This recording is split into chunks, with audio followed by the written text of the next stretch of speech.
Senna has now become the most OP ADC in the game. Samira has a new build path due to her buffs, and Sivir is without question the most underrated champ for 25.11. So we'll be breaking all this down and much more as we provide you guys with an update on all the new trends and the solo queue tier list for every single role. And let's be honest, picking the best champions is fun, but is that really enough on its own? I don't know about you, but locking in Senna just because she's OP tier doesn't really help if you're lacking sufficient knowledge as an ADC. However, you can begin stomping your way out of low elo when using our brand new Bronze to Diamond course that goes hard in teaching you everything you need to know to succeed as an ADC, which will have you speed running any game below Diamond using the tactics our multi-role challenger player Hector has used to climb to the apex of the ranked ladder. And that's just for ADC. Your mid lane OP tier Diana pick becomes actually unstoppable when you know all the essentials of mid lane thanks to the new 6-part mid lane series over on our platform that our top 10 challenger player Strompist has tirelessly worked on, exclusive to our members. Our tier list gets you the right champions, SkillCapped gets you the right skills. And we're so confident it works, if you don't climb 5 divisions while actively using the platform, you literally don't pay a single cent. So why hold yourself back this season and finally get the rank you deserve? And with that being said, let's get into it. So going into the patch, the Garen changes looked really interesting as Riot were trying to shift him away from crit and into bruiser, but with the changes now on live servers, they're looking quite underwhelming. Garen's win rate actually dropped a bit this patch, which isn't a big surprise because he did lose quite a bit of power from his W and also lost damage on R. The bigger surprise is that bruiser items have not surpassed Phantom Dancer as Garen's best second purchase. Black Cleaver is being played a lot more on Garen this patch as players are experimenting with bruiser setups. However, PD is still outperforming by around 3%, which is quite significant. So all in all, Garen is just in a weaker spot than he was last patch. Not enough to warrant a further push down the tier list, but the changes didn't actually achieve anything significant. Aatrox was the other top laner who had power shifted around in his kit for 25.11, and the changes have landed net negative. We showed you guys in the pre-patch tier list that with Aatrox's passive damage nerfed, but his sweet spot Q damage buffed, he now needs to land at least 2 sweet spot Qs to make up for the loss in damage on passive. And it turns out that this is just a net nerf for Aatrox over a large enough sample size, as hitting passive is literally guaranteed in a skirmish, while hitting 2 sweet spot Qs is much more difficult. So as a result, we're going to be adjusting Aatrox down 1 tier for mid-patch, going from S into A. So for the complete top lane tier list, we have some very clear frontrunners in meta right now, with Set, Shen, and Kayle sitting a cut above all else. Besides Garen and Aatrox, Cho'Gath was the one other top lane champ change for 25.11, and as we expected, his nerf did not significantly reduce his power level, so we'll be leaving him in the S tier. With Kayle being such a strong champ in meta right now, everyone knows how good her scaling is, but what many players underestimate is her level 1 trading power. This is something our challenger top laner Strompist showcased in his recent full game commentary on Kayle, so let's have a listen in to see what he had to say. Now, people may not know this about Kayle, but she actually has one of the strongest level 1s in the game,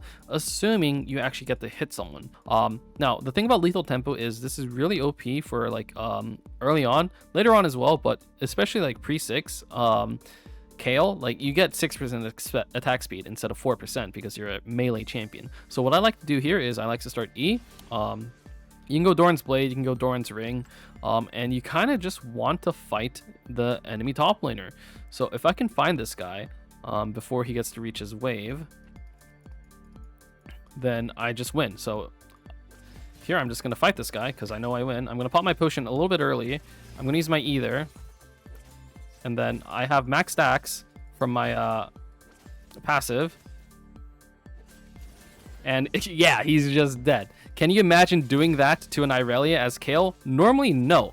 But if you know your champion's limits, you can just do that. I mean, so that's just a sneak peek of what you can expect to find in our commentaries that we upload to our website, as 10 brand new ones are uploaded every week, 2 for each role, focused on showing you guys how to abuse meta champs and builds. So moving on to jungle now, with Diana buff for this patch, she's back in a great spot, and she'd be performing even better if players were running the optimal build. What has started working best on Diana now that Liandry's has been nerfed is a Rocket Belt Rush in its place. Rocket Belt was buffed in 25.10, while Liandry's was nerfed, so there was a massive gold efficiency swing in favor of Rocket Belt. As a matter of fact, both of the core items Diana is finding the most success with right now got buffed, as it's Lich Bane as your second purchase. So relative to the Liandry's and Riftmaker core, which is still the most popular on Diana, this Rocket Belt in a Lich Bane setup is more bursty, less expensive, while its only downside is the fact it provides less durability. You're still getting 300 health from Rocket Belt though, which is the exact same amount of health that is on Liandry's, so one item you aren't any less durable, but have your first item completed 350 gold sooner. Thematically, Rocket Belt is just a really great item for Diana, because its active dash Ashe allows her that extra gap close in fights to help guarantee that she gets her ultimate off on the correct targets. So Diana is definitely a jungler worth considering to pick back up for 25.11, as she's being moved up into the jungle S tier. So Diana gaining a bit more power than expected was the only jungle change we did not predict correctly for 25.11, as the Elise, Rengar, and Udyr changes aligned with our expectations. Rengar is still in a relatively weak spot for the average player, as he's still down in B tier. Elise was moved from S into A tier due to her nerf, as she ended up losing a little under 2% win rate, and then Udyr gained about 0.5% win rate from his buff, so he's pretty close to being worthy of an S tier spot, but just slightly off. The top tier picks for jungle right now are honestly all around the same power level. OP tier is a bit harder to construct for jungle at the moment because we're really not seeing that true OP pick in meta right now. Volley, Jarvan, and Nocturne are three of the most consistently powerful champions that you can play, so we've got them in the OP tier, but you could make a case for most of the S tier junglers to be an OP pick as well. For mid lane in 25.11, one item change that has influenced a few champs was the buff to Horizon focus. Of course, picks like Xerath and Vel'Koz have been liking the changes, but one champ you don't see as often with the item who's quite underrated with it is Hui. Horizon does make a lot of sense for Hui because he is longer range and can easily proc the Hyper Shot passive from Horizon. Getting that vision from Horizon is actually really big for Hui in a lot of instances because it allows him to line up those super long range QWs. And the alternative option as Hui's second purchase is Liandry's, but it was just nerfed, so the relative power of Horizon has gone up quite a bit for Hui. So if you're picking up Hui for this patch, a core of Blackfire into Horizon focus is definitely one that we'd recommend you try. So for the mid lane tier list in 25.11, we just have a few minor adjustments. The buff to Horizon focus was not quite enough to propel Xerath up into that OP tier spot, so he's getting moved back into S for mid patch, while Diana will stand alone in the OP tier. TF, Kassadin, and Ryze changes have played out to expectations, so there's no further movement for them on the tier list. Other than Hui and Xerath, three other mid laners you should really be running Horizon focus on for 25.11 are Vel'Koz, Zoe, and Ahri. Vel is one of the more underrated mages in meta right now, as the artillery mages have seen a really nice boost in relative power lately. Well, besides Ziggs, as he's just been in a pretty bad spot for a while now as a mid laner. So looking at the AD carry role now, it's really nice to see Samira builds actually having some variety for 25.11. With Samira gaining lifesteal effectiveness on her Q and R, it's made Bloodthirster a powerful rush item for the champ. Way back a few seasons ago, Bloodthirster was the optimal rush item for Samira, so it's finally back after a long hiatus. The Collector is still going to offer up more damage on one item though, while BT will provide more survivability, so it's not like Bloodthirster is just the clear-cut favorite. We cover this in our ADC itemization video for Samira with damage comparisons of the two items. So when would Bloodthirster Rush be the most optimal then? If you're up against a more bursty bot lane duo or against a very pokey bot lane is where BT makes the most sense. In less threatening lanes though, rushing the Collector is still ideal. So for example, if you're against a Jhin Lulu duo, you're really not worried about getting bursted out or poked, so rushing the Collector makes sense. If you're against a Tristana Nautilus duo though, who has some really powerful all-in strength, added survivability from Bloodthirster is very valuable to have. So the core build, if going for Bloodthirster Rush, has you picking up the Collector second and Infinity Edge third. For Samira's tier list placement, the changes were not quite enough to move her into an S tier spot, so she remains in the A tier as a good pickup. If you're someone who likes being ahead of the trend and taking advantage of underrated champions, then Sivir is definitely that pick for ADC right now. Buffs this patch have moved Sivir into top tier territory, and you could argue for a spot in the OP tier. Any nerf to Jinx, Trist, or Senna in the coming patches, and Sivir is next in line for that push into OP.